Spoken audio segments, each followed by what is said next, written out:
कांग्रेस के वरिष्ठ नेता एवं विधायक ललित यादव ने कहा है कि प्रदेश में हालत बेहद खराब है।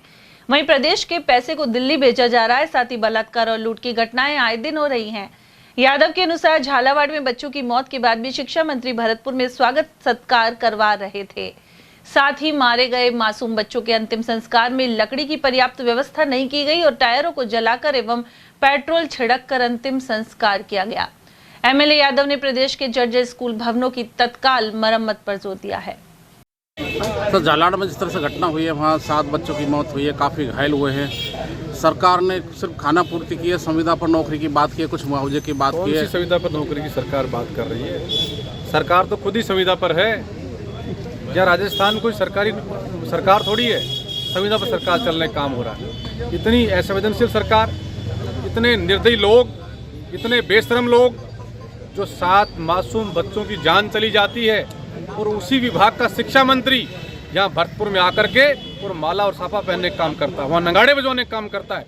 इसलिए मैं समझता हूँ कि इससे बड़ा निंदा का विषय हो नहीं सकता है, इससे बड़ा बेशरम मंत्री हो नहीं सकता है, इससे बड़ी गिरी हुई सरकार हो नहीं सकती है, जो बच्चों की जो मौत के ऊपर राजनीति करने का काम करते हैं। और उसके बाद जब उनका अंतिम संस्कार होता है तो प्रदेश में लकड़ी खत्म हो, अंतिम संस्कार के लिए टायरों से अंतिम संस्कार करने का काम करते हैं। तो दर्शाता है इस सरकार का चाल चरित्र और चेहरा कि किस प्रकार काम केवल एक सूत्री कार्यक्रम है कि प्रदेश को लूटने का। उस पर पूरे मजबूती के साथ ये लोग किसी जिले ढाणी गांव को नहीं छोड़ रहे हैं, तमाम जगह लूट की दुकान खोल रखी है और प्रदेश को लूट करके दिल्ली ले जाने का काम कर रहे हैं, प्रदेश को लूट करके बिहार ले जाने का काम कर रहे हैं। जहाँ जहाँ चुनाव हो रहा है वहाँ प्रदेशों को लूटते हैं और वहाँ पैसा ले जाकर के सरकार ठगने का काम करते हैं। इसके अलावा कोई काम नहीं है। पिछले 11 साल से हिंदुस्तान की सरकार बनी हुई है और यह राजस्थान में पिछले 1.5-2 साल सरकार बनी हुई है, लेकिन सरकार नाम का कोई इकबाल इस राजस्थान में नहीं है, ना देश के अंदर। सर, स्कूलों की स्थिति है कि पहले जब प्रिंसिपल बजट मांगते हैं, प्रस्ताव देते हैं, तो उस पर कोई नहीं सुनता, बजट नहीं देता, स्कूलें गिर रही है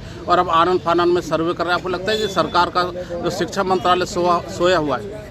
देखिए, ये सर्वे जो करने काम कर रहे हैं, उन मासूम बच्चों की चिट्ठी पढ़ ली होती।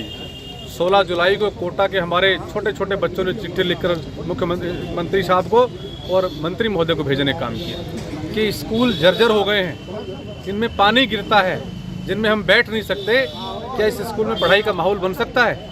अगर मंत्री महोदय ने, मुख्यमंत्री महोदय ने उस दिन संवेदनशीलता दिखाई होती, आज हमारे प्रदेश के साथ उन मासूमों की जान नहीं जाती। लेकिन ये तो केवल एक ओरा बनाना चाहते हैं कि हमने अधिकारी भेज दिए, गांव में चले गए।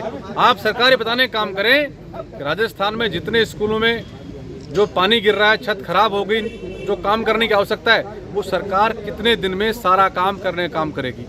टूटे हुए जो कंडम स्कूल हैं, उनको कब तक तोड़ने का काम करेगी? ये केवल वाहवाही लूटने का काम करता है। अधिकारी हमने भेज दिए, बहुत भेजे अधिकारी, क्या फर्क पड़ता है? हम रोज जा रहे हैं गाँव के अंदर, लेकिन आप सरकार उसको ठीक तो करने का काम करो। उधर कांग्रेस विधायक ललित यादव ने बिजगांव में करंट लगने के कारण कांवड़ियों की मौत को लेकर लापरवाही के आरोप लगाए हैं। उन्होंने कहा कि सरकार दिखावा करती है और जनता के सुख दुख से उसे कोई लेना देना नहीं है। आगामी विधानसभा सत्र के दौरान विधानसभा में इस प्रकरण को उठाकर सरकार से जवाब लिया जाएगा। अलवर के लक्ष्मणगढ़ में कांवड़ियों की मौत हुई और उसके बाद आज 5 दिन हो गए, मुआवजा नहीं दिया है, 10 लाख की घोषणा की है, लेकिन राज्य सरकार ने अपनी तरफ से कोई घोषणा नहीं की है।